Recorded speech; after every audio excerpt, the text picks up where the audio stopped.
Hello, I did it again. I bought a GTX 1070 Ti. Cost me 2872. Four parts are not working, and this is what it says. NVIDIA GTX 1070 Ti. Missing screws, fan not attached, not fully tested, sold as faulty item. Indeed, one fan is not attached. This one, the bearing is gone. But the hope is this card will be a donor. I'm only interested in the core, because it will be the donor for my nice 1070 Ti, the MSI one. Older subscribers could remember this one. I'll just show you what card do I have in mind. So the idea is to take the core from this and fit it here, because this is a very nice card from MSI. I just love how it looks. I love the dragon. So it's a complete card. I've changed the PEX buck converter, so it can produce 1 volt again instead of what was it, 7? I don't remember, but way too much. So the core is dead. Well, the core is not non-existent on this one right now. There is emptiness. So let's open this one and see if the core may be a donor or it's also shorted or something. So this is how it looks after taking the cooling. So the fans and the heat sinks and all that off. So definitely wasn't cleaned. Probably the original paste, because it's a dust. Yeah, more dust, different type of dust. The VRM will be there. Look, it's not a bad card. It's not as nice as the MSI, that's for sure. Uses Micron. Okay, can't remember what I have on the MSI. Is it Samsung on Micron? Oh, I can't remember. Seems to be complete. Okay, let's start taking some measurements first.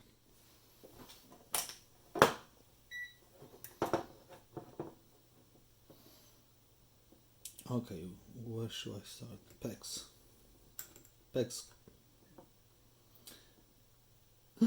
100 ohms, almost 95.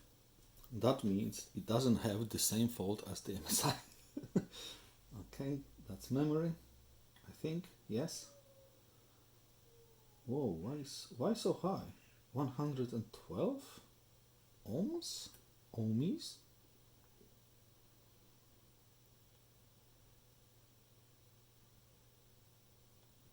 Yeah, same on this coil. So they're in parallel. Here that will be what, 5 volts probably, 1k.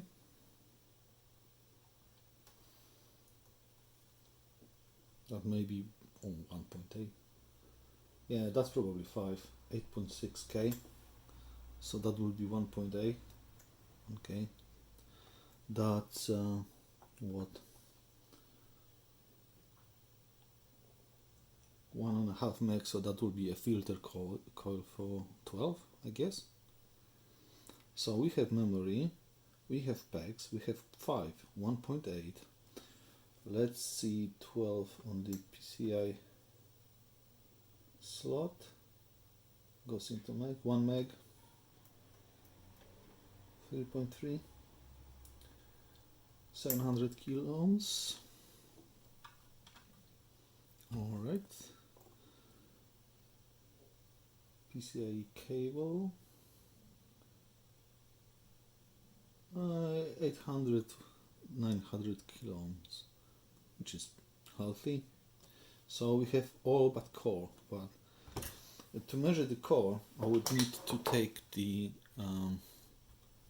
back plate off, because there's literally nothing, or maybe some caps, but I wouldn't know if I then measure to the ground or what. So let's take the back plate off. Okay, so the back plate is off, and we have VRMs, coils, capacitors. Let's see if the multimeter can show me anything of value. Let's measure at the coil. 1.7 ohms.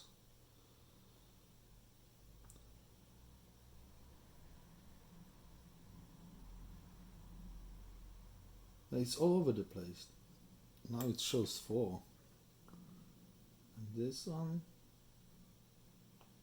5.4.9. Oh, it's all over the place. The Aneng thing, yeah, it's kind of fine, but it's not like stable or anything. So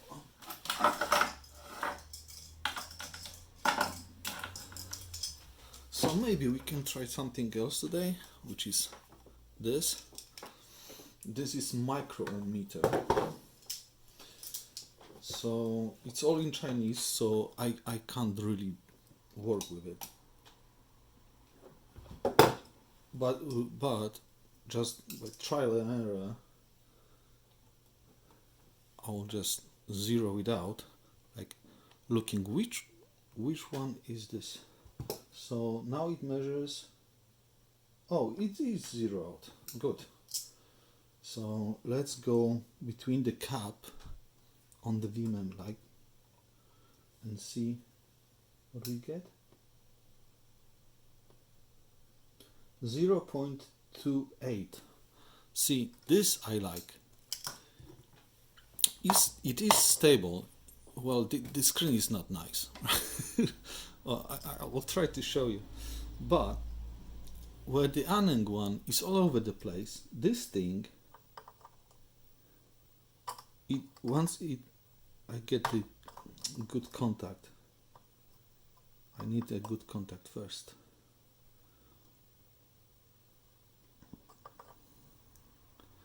Okay, I do have a contact now. You see? Can you see? 0.20 and then 7, and then the last 2 digits are fluctuating, but 0.205 or around. That's good. That's good enough. So even though it's Chinese and it's mech, right? Doesn't have an English. I don't even know how to turn it off. If I hold the power button, it shows me this, and I have no idea what I should say to this. Again? No? Oh, okay. See?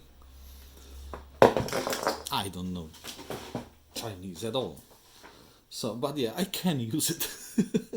But you see the difference between a cheap multimeter, even if it's like the one that's supposed to have at least 2-3 digits after decimal point in ohm measurement, and a proper micro ohm meter, right? Even though it's Chinesium, it was more expensive. Itself was more expensive than the entire Aneng multimeter, and it only has this. Well, it probably has more functions, but it's an ohm meter. So you don't get capacitance, you don't get anything else, right? And it was more expensive than the entire multimeter.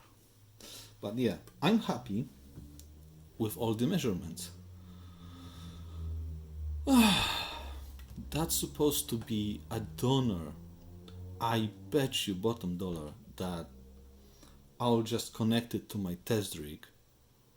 I'll put like a heatsink on it, like a passive big chunk block, and it will boot up.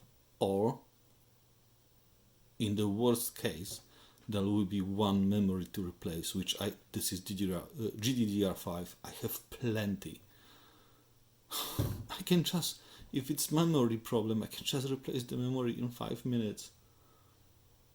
I don't want to take apart I don't want to use this core if all the things are good. It's wasteful. I know. Look, if I would be like professional YouTuber, I would probably just take the core and swap the core for the sake of the video. And because I really do want the MSI card to be working again, because I like it so much, the build quality and how it looks, I like. But this card, it does have a metal backplate as well. Maybe it's not as nice. It doesn't have a dragon on the backplate. Instead of the dragon, you get what? You get lines, right? But it's still with a proper. Oh, it's all so dirty. With a proper isolation layer and aluminium on this side with nice graphics, and the heatsink itself is chunky as well. Not as chunky as the MSI one, but close enough.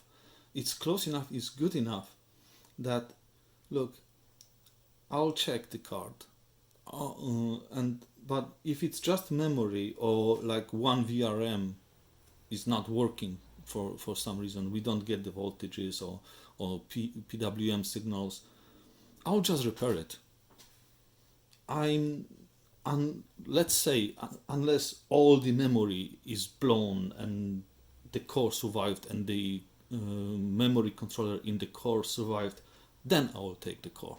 But it's just like a memory or a DRMOS or something. Then no, I'm repairing it then, and I'm buying a new set of fans for it, because I don't want to be wasteful.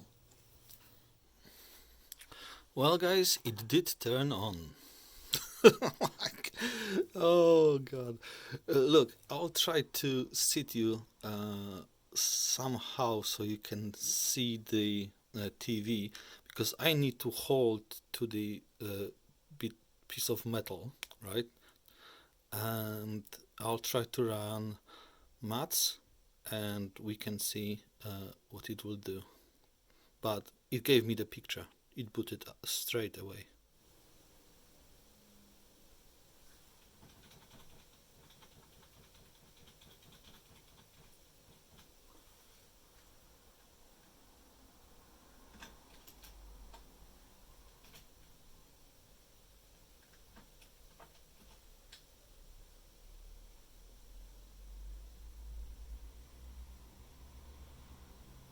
Okay, so this one will fail because the startup scripts are still loading while the test is running. So it shifts the display, and that can trick maths to set failure, but we don't know for sure if that's a failure. So let's see what we've got here. So CD 3, 6, 7, blah blah, and let's do maths, and let's go for 15 minus E 15. I'm holding on to the heatsink.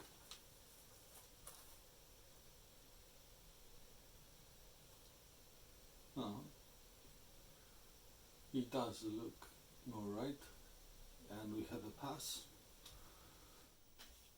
Okay, in the meantime I've checked the VRMs using this, and a bit finicky setup. I'm still working on my proper test bench, so I can probe the cards when they are running, and I can have a camera running at the same time and not be stressed about, oh, do I destroy the core because I need to have this chunk block of aluminium sitting on it and blah blah blah. So I've bought some parts, mainly the power supply, and I have a motherboard, I have a CPU. I do not have any cooling solution for the CPU yet, so yeah, but it's coming. So basically the VRMs are fine. The card is fine. The only thing wrong with it was the fans. Right then, the decision has been made, and I found those two, which are also Zotac. The same mounting. Of course, they need cleaning, but the entire thing needs cleaning. So I'll be cleaning everything. I'll be cleaning the PCB, the backplate, the heatsink, these fans, and I'll be mounting these fans. And because they're Zotac, they have the same connector, so it's just really swap the broken fans for the used fans. Yeah, I'll show you before, right? This is how it all looks. I'll show you after the cleaning and we can test it further. Okay, a small after. I'll see the oily things after the pads.